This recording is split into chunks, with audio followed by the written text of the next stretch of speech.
Hi, hello, നമസ്കാരം, നമസ്തേ, അസ്സലാമു അലൈക്കും. ഞാൻ നിങ്ങളുടെ രാജസാഹിബാണ്.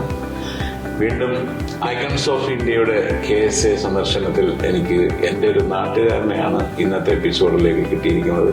കൊല്ലത്തുള്ള അബ്ദുൽ സലാം. അദ്ദേഹത്തിനെ നമ്മുടെ ഐക്കൺസ് ഓഫ് ഇന്ത്യ എപ്പിസോഡിലേക്ക് ഹാർദമായി സ്വാഗതം ചെയ്തു.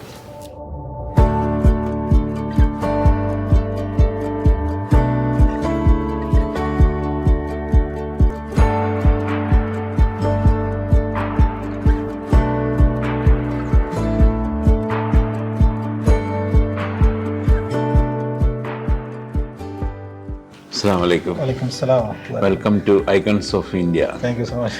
അപ്പോൾ നമ്മുടെ നാട്ടുകാരനായ അപ്പോൾ കൊല്ലം നിവാസിയാണ്. കൊല്ലം കണ്ടവൻ ഇല്ലം വേണ്ട. തീർച്ചയായിട്ടും. ഇല്ലമൊക്കെ ഇപ്പോഴും അവിടെ ഉണ്ടോ? ഇല്ല, അവിടെ തന്നെ ഉണ്ട്. പക്ഷേ നമ്മളിപ്പോൾ സൗദി നമ്മുടെ ദമാമിലേക്കാണ് ഞാൻ ഏകദേശം 25 വർഷം മുമ്പ്. ഇല്ലം വിട്ടിട്ട് എത്ര നാളായി? 25 വർഷത്തോളമായി. അപ്പം ഇല്ലം മാത്രമേ ഇപ്പോൾ അവിടെ ഉള്ളൂ. ഇല്ലത്തുള്ളവരെല്ലാം ഇവിടെ ഉള്ളത്. പിന്നെ ഫാമിലി എങ്ങനെയാണ്? ഫാമിലിയുടെ അംഗങ്ങളുടെ വൈഫ് എവിടുത്തുകാരി? കൊല്ലംകാരി തന്നെയാണോ? ഭാര്യ കൊല്ലത്തുകാരി തന്നെയാണ്.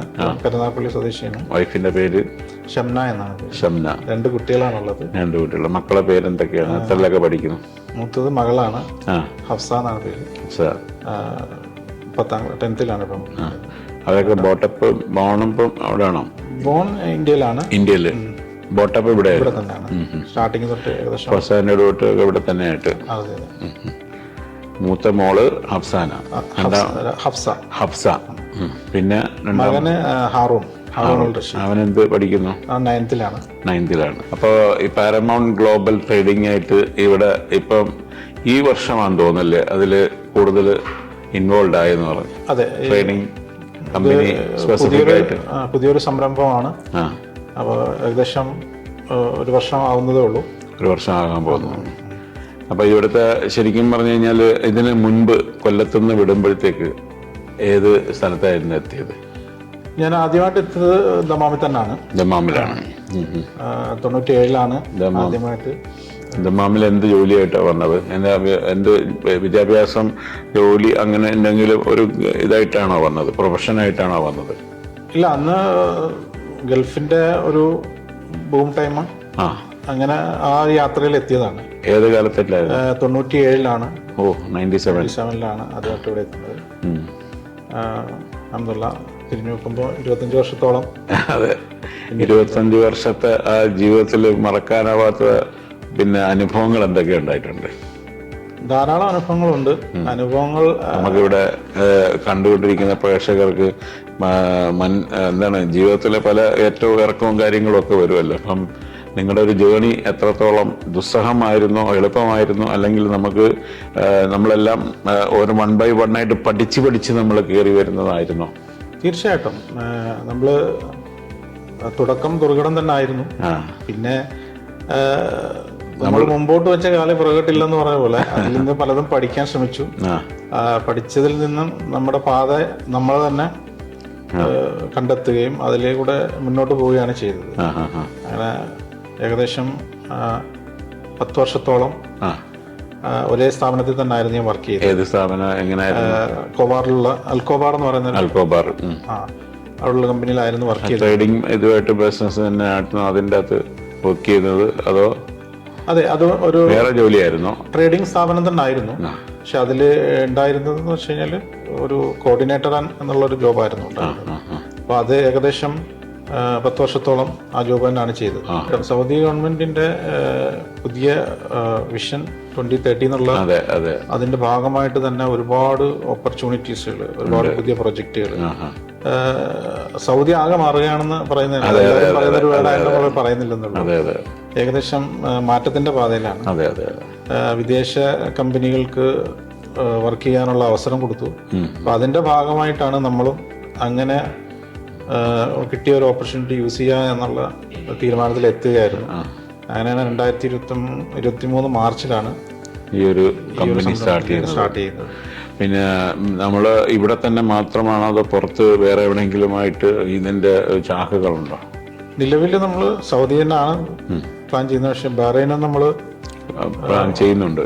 ഇൻഷാ അല്ലാഹ്. ഈ ഗ്ലോബൽ പാരമൗണ്ട് ട്രേഡിംഗ് എന്ന് പറയുമ്പോഴത്തേക്ക് എന്തൊക്കെ സംഭവങ്ങളാണ്? ഇപ്പം ഞാനിവിടെ വന്നപ്പം ഒരുപാട് പ്രോഡക്റ്റുകൾ, നിങ്ങളുടെ പ്രോഡക്റ്റിന്റെ സാമ്പിൾസുകൾ ഞാൻ കണ്ടു. സേഫ്റ്റി പ്രോഡക്റ്റുകളാണെന്നാണ് എനിക്ക് തോന്നുന്നത്, അല്ലേ? കൂടുതലും നമ്മൾ സേഫ്റ്റിയിലാണ് കോൺസെൻട്രേറ്റ് ചെയ്യുന്നത്. PPE എന്ന് പറയും, പേഴ്സണൽ പ്രൊട്ടക്റ്റീവ്. അപ്പൊ അതിൽ ടോപ്പ് ടു ബോട്ടം എല്ലാ സേഫ്റ്റിയും ഉണ്ടാവും. ഹ്യൂമൻ സേഫ്റ്റിക്കാണ് നമ്മൾ പ്രധാന പരിഗണന കൊടുക്കുന്നത്. കാരണം ഇവിടെ സൗദിയെ സംബന്ധിച്ചിടത്തോളം സേഫ്റ്റി ഫസ്റ്റ് എന്നാണ് പ്രൊജക്ട് എടുത്താലും ജീവന് അത്രത്തോളം വാല്യൂ കൽപ്പിക്കുന്ന ഒരു രാജ്യം കൂടെയാണ്. തീർച്ചയായിട്ടും.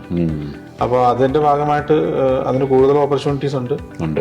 അപ്പോൾ അതിലാണ് നമ്മൾ കൂടുതൽ ശ്രദ്ധിക്കുന്നത്. ക്വാളിറ്റിയുള്ള പ്രൊഡക്റ്റുകൾ കസ്റ്റമറിന് എത്തിച്ചു കൊടുക്കുക എന്നുള്ളതാണ് വിഷയം. നിങ്ങളതിന് സ്വന്തം ബ്രാൻഡുകൾ ഉണ്ടെന്ന് തോന്നുന്നു. അതെ, തീർച്ചയായും. നമ്മുടെ 2 ബ്രാൻഡുകളുണ്ട്.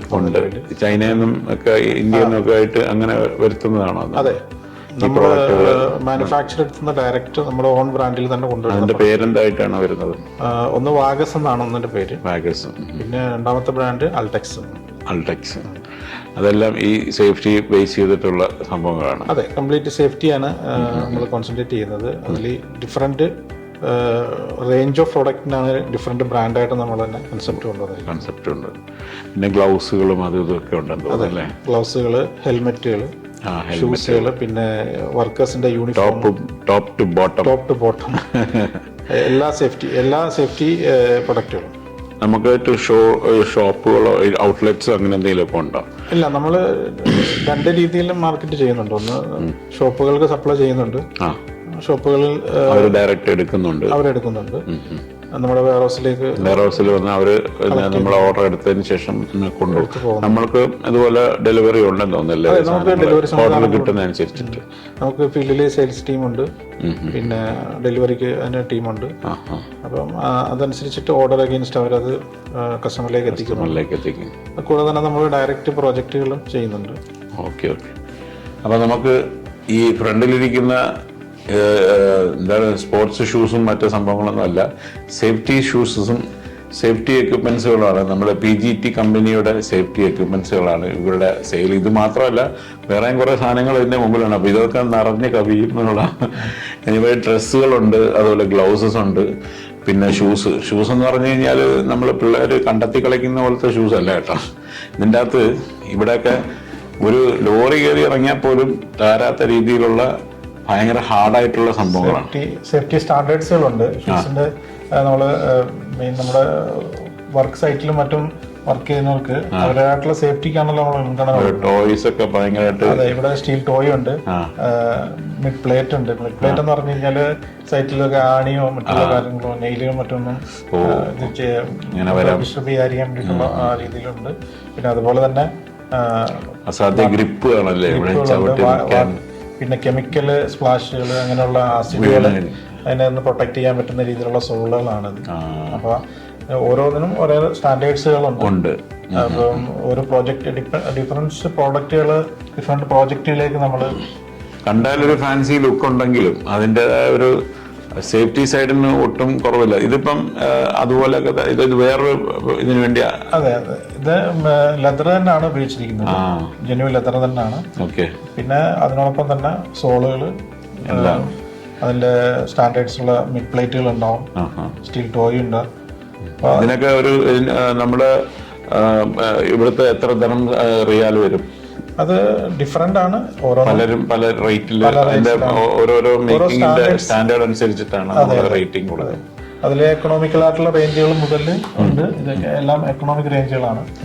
അത് കൂടാണ്ട് ഹൈ എൻഡ് റേഞ്ചുകൾ. ഓരോ ടെക്നിക്കൽ സ്പെസിഫിക്കേഷൻ മാറുന്നതനുസരിച്ച് അതിൻ്റെതായിട്ടുള്ള പ്രൈസ് റേഞ്ച് മാറും. കൂടുതൽ ഈ പ്ലാസ്റ്റിക് ഒന്നും അധികം ഇതിനകത്ത് യൂസ് ചെയ്യാനായിട്ട് സാധ്യതയില്ല തോന്നുന്നല്ലേ? അതോ പ്ലാസ്റ്റിക്കിന്റെ ഒരു വകഭേദമാണല്ലോ PU എന്ന് പറയുന്നത്. PU ആണ് ഇതിന്റെ സോളിന് ഉപയോഗിക്കുന്നത്. ഡ്യൂറബിലിറ്റി കൂടുതൽ കിട്ടാന്നുള്ള. പിന്നെ പരമാവധി വെയിറ്റ് കുറയ്ക്കാന്നൊക്കെ ഉള്ള ഉദ്ദേശം. ഇപ്പം ഫയറിന്റെ സംബന്ധമായ കാര്യങ്ങൾക്ക് വരുമ്പോഴത്തേക്ക് അത്തരത്തിലുള്ള സ്റ്റാൻഡേർഡ് സോള് വ്യത്യാസം ഉണ്ടാവും. അതാ ഞാൻ ചോദിച്ചു. ഈ പ്ലാസ്റ്റിക്കും മറ്റേ ഓരോ ഇതിനും പല രീതിയിൽ ഉണ്ടാക്കി വെക്കുന്നത് കൊണ്ട് അത്രയും വ്യത്യാസങ്ങൾ ഉണ്ടാവും. ഞാൻ പറഞ്ഞ ഒരു നീഡ്സ് അനുസരിച്ചാണ് ഓരോ പ്രോജക്റ്റിന് അല്ലെങ്കിൽ ഒരു വർക്ക്മാൻഷിപ്പിന് എന്തൊക്കെയാണ് ആവശ്യം അതനുസരിച്ചിട്ടുള്ള കസ്റ്റമൈസ് ആയിട്ടുള്ള പ്രൊഡക്റ്റ് അടുത്തുണ്ട്. ആയിരിക്കുന്ന ഷൂസൊക്കെ ശരിക്കും ഇത് റിഗേഴ്സ് ഉപയോഗിക്കുന്ന ഷൂസുകളാണ്. റിഗിലൊക്കെ ഉപയോഗിക്കുന്നവർക്ക് വേണ്ടിയിട്ടുള്ള കുറച്ചും കൂടെ പിന്നെ ഹൈ ആംഗിൾ ആയിട്ടുള്ള ഷൂസുകളാണ്. ഇതിലും സേഫ്റ്റി സ്റ്റാൻഡേർഡ്സ് എല്ലാം ഇത് തന്നെയാണ്. നമ്മുടെ കമ്പനിയുടെ പേരാണ് ഇതിനകത്ത്. നമ്മുടെ ബ്രാൻഡാണിത്. ഒന്ന് വാഗസ് എന്നുള്ളതാണ് നമ്മുടെ ബ്രാൻഡ്. ഇതില് ഷൂസ് കൂടാതെ തന്നെ ഗ്ലൗസുകളുണ്ട്. പിന്നെ ഗ്ലൗസുകൾ തന്നെ നേരത്തെ ഞാൻ സൂചിപ്പിച്ച പോലെ ഡിഫറെന്റ് യൂസേജ് ആണ്. പിന്നെ അതുപോലെ തന്നെ PU കോട്ടിങ് ചെയ്തിട്ടുള്ള സ്ലിപ്പ് ഒക്കെ ഉള്ളതാണ്. പിന്നെ നോർമൽ കോട്ടൺ ഗ്ലൗസുകളുണ്ട്. ഇത് നോർമൽ ആളുകൾ ഈ തണുപ്പ് സമയത്ത് നോർമലായിട്ടും ഉപയോഗിക്കുന്നുണ്ട്. പിന്നെ ഇതിന്റെ യൂണിഫോം സൈസിൽ അതിൽ വർക്ക് വേഴ്സ് ഉണ്ട്. അതിൽ തന്നെ ഡിഫറെന്റ് കാറ്റഗറികൾ. ഇപ്പം ഫയർ റിട്ടാർഡന്റുകളുണ്ട്.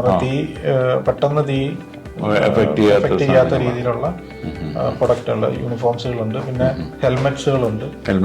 പിന്നെ സ്പെക്ടാക്കിൾസുകൾ. പിന്നെ അതുപോലെ തന്നെ മാസ്കുകൾ തന്നെ. മാസ്ക് മീൻസ് ഈ നമ്മള് ഫേസ് മൊത്തത്തിൽ കവർ ചെയ്യുന്ന മാസ്ക് ആയിരിക്കും.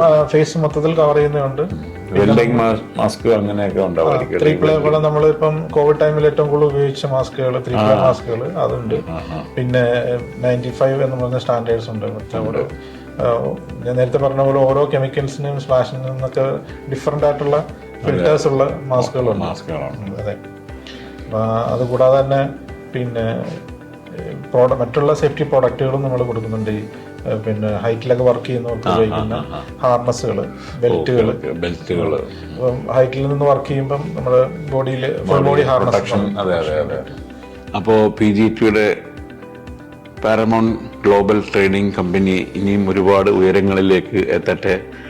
ഉദ്ദേശിച്ചതുപോലെ തന്നെ വലിയൊരു വിഷൻ ഇവിടെ നമ്മുടെ സംഭവിക്കാൻ പോകുന്ന സൗദി അറേബ്യ നമ്മളിപ്പോൾ നോട്ടിസ്ഫൈഡ് ആയിട്ടുള്ളൊരു കൺട്രിയാണ്.